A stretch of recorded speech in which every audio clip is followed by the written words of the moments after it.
கர்த்தர் என்ன பேசுறாருன்னு கேளு. அது உனக்கான கவனி. உனக்குன்னு தெரிஞ்சுட்டா be alert before God. Crush yourself. உன்னை நொறுக்கு. இல்லாட்டி நீ இந்த சபையில் இருக்க முடியாது. என்னைக்கா போயிருப்பியே, இருக்கியே.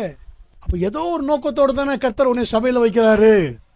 நான் போன வாரம் சொன்னது போல டிராவலர்ஸ் அவங்கள மாதிரி போயிருப்பிய. தற்செயலாய் வந்த ஆசாரியன், அவனால என்ன பிரயோஜனம்? ஒரு பிரயோஜனம் இல்லை. அடிபட்டு கிடக்கிறான். யாரு? எருசலேம்ல இருந்து எரிகோக்கு போன ஒரு மனுஷன். தற்செயலாய் வந்த ஆசாரியன் கண்டு காணாம போயிட்டான். அவன் தான் டிராவலர். அதான் நான் சொன்னேன், வழிபோக்கன். ஒருத்த வழிபோக்கனா வரான், ஆனா ஆயத்தமாய் வந்தவன். எஸ், அவனுக்குள்ள என்ன இருந்தது? எக்ஸலன்ட். திராட்சரசமும். Amen. He is the excellent. He is the excellent spirit, excellent spiritual man. உங்களுக்குள்ள எக்ஸலன்ட் இருக்கணும். உங்களுக்குள்ள எக்ஸலன்ட் அபிஷேகம் இருக்கணும். அவனாலதான் கடைசி நாட்கள் ஊழியத்தில் நிக்க முடியும்.